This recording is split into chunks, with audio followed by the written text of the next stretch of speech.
Can you run a marathon without training for it? Well, sort of. And for some reason YouTube has been flooded with people attempting this. But in this video I'm going to break down what I as a physio and running coach really don't like about this trend. And also what I actually like about it. And by the end of the video I will call up YouTuber Mark Lewis and ask him why he ran an ultra marathon without training for it twice.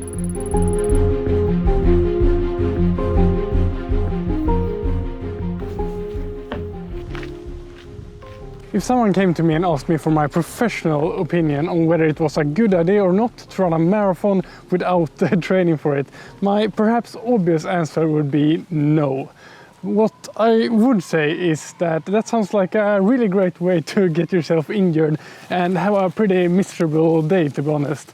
And it will also make you less likely to start liking running. But as I said, I don't think that all of these YouTubers doing this is all that bad. But before we head into what might be positive about this trend, I want to discuss a bit more of what I really don't like about it. The thing is that running has gotten a really bad reputation of being a sport where you very easily get injured.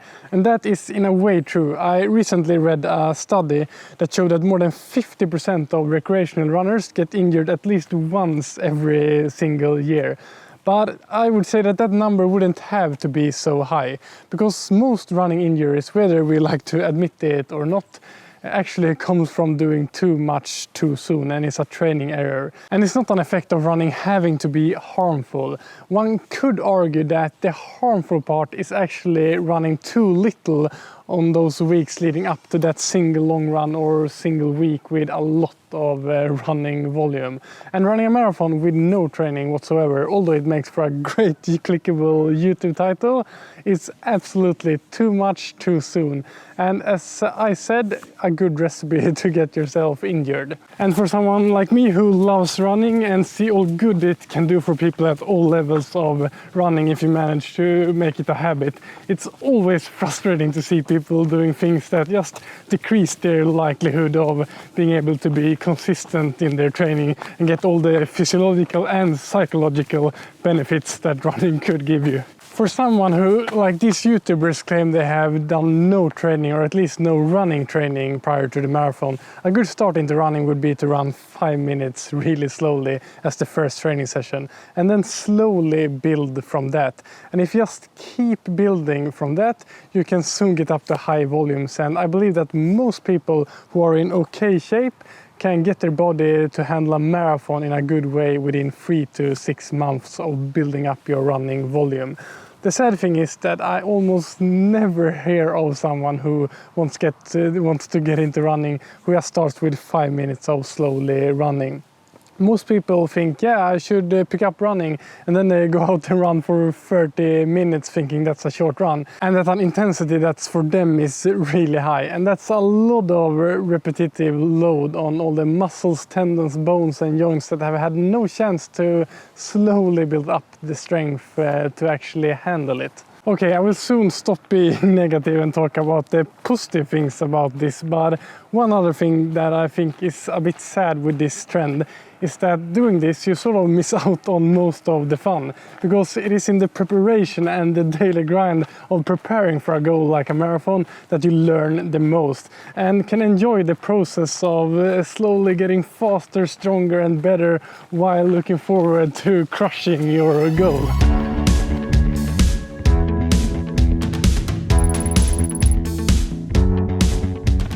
So with all this said, is it dangerous to run a marathon without training for it? I would actually say no. Yes, you're likely to get some smaller obvious injuries, but if you have some sort of fitness level like most of these YouTubers have, you most probably won't cause yourself any serious damage or long-term injuries. After all, our human bodies are made to run long distances, and that people even survive running a marathon with zero training is just a testament to how well our human body is designed to handle long distance running. So even if you have neglected this part of your physiology for most of your life, you will probably get through a marathon. Most people will have to walk a lot and it will take you a long time. But no, I wouldn't say it's that stupid to attempt this. I will have to run home now after 5 kilometers, not a marathon, because that's my regular day-to-day training. That keeps me pretty fit and happy, although it won't make for as good YouTube title as running a marathon without training. Also, I gotta get home to a video call with Mark Lewis. It will be very interesting to hear his thoughts about why he runs ultra marathons without training for them. I think I get part of it at least, because besides making for a really enticing and clickable YouTube title, I really get why you would want to push your body to the limit. And I don't think people posting videos about this is that bad of an influence. Maybe even the opposite.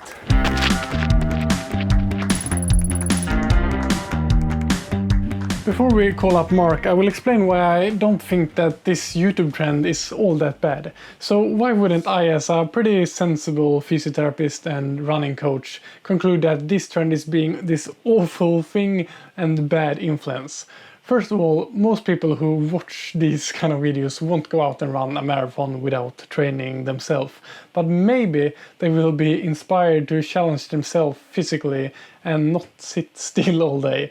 And if that's the case, I think it's a huge win for everyone. And challenging yourself physically now and then, even to the point where you might even hurt yourself, I actually sort of get why you would want to do. I just ran a 100-kilometer ultramarathon myself this summer without optimal preparations, and yeah, it was extremely tough, painful, and I even injured my knee. But in hindsight, it was still worth it, because overcoming tough physical challenges gives me so much on the mental side of things, and at least from my experience, makes me a better version of myself in my everyday life.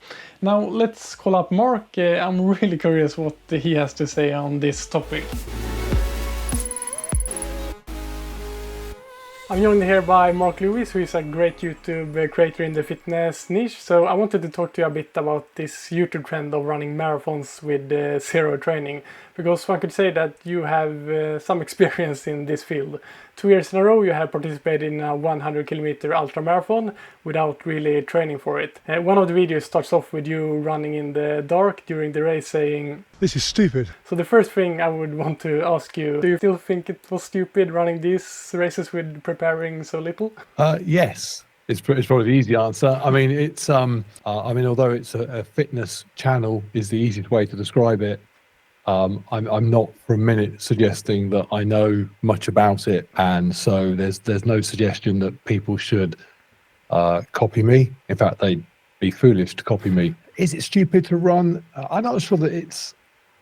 I mean, I suppose it's not stupid to run an ultramarathon because lots of people watched it and found it entertaining. So in that sense, it's not stupid. It would be stupid for somebody who wasn't trying to make a YouTube video to go and do it, probably, unless they had some other weird sort of motive for it. I mean, just to go and do it as a means of exercise would be mad, and it's not particularly good for your training. There's no sort of training benefit from it because you typically get injured in some way. I mean, I've done it a couple of times now, and I've always finished injured.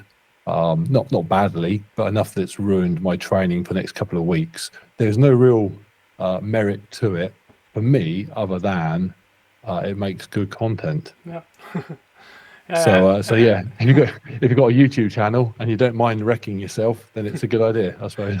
Yeah, and what I also really love about your videos, those two ultra marathon videos, compared to many of the other YouTubers doing this, I ran a marathon with zero training, is that you don't like brag about the fact that you didn't prepare properly. You like mention it as more of a bad thing, not like, oh, look at me, I'm so cool, I can run without preparing. No, and in fact, I don't not prepare on purpose. What tends to happen is I think that sounds like a cool event to do, yeah.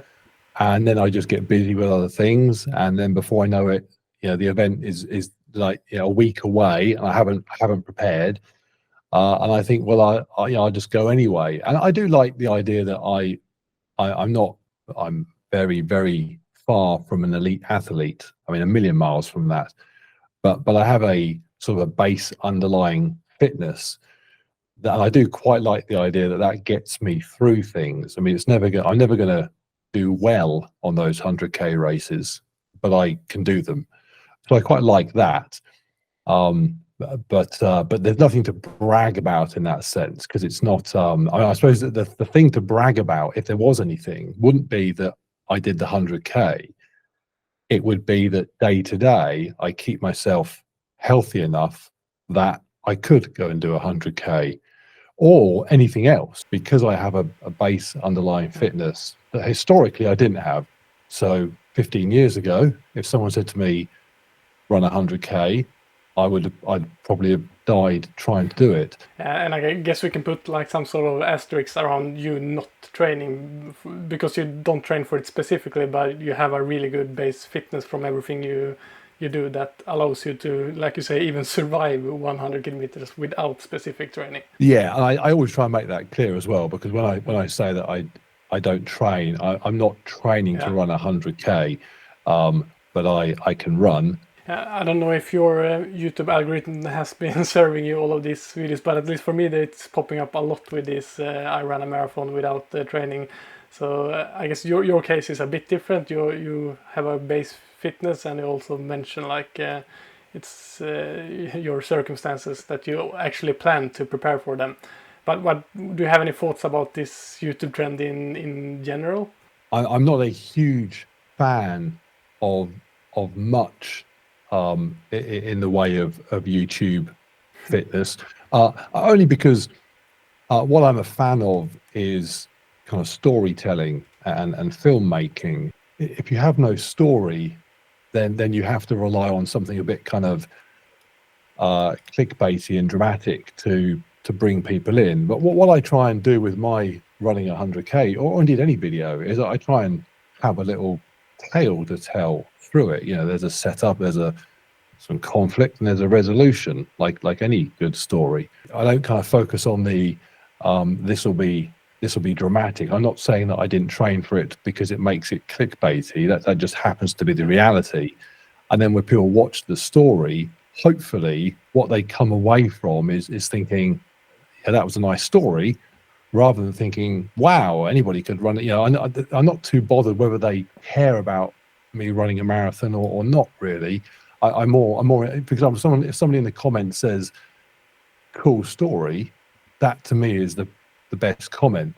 If someone starts asking me about my pace or my times, that isn't really the thing for me. So I do see other people doing that sort of content, but it just feels a bit different. Although my background is that I'm a physiotherapist and former elite athlete myself, and from that background, I really don't like the idea of people not preparing. But I'm not as skeptical. No, I can imagine. Yeah.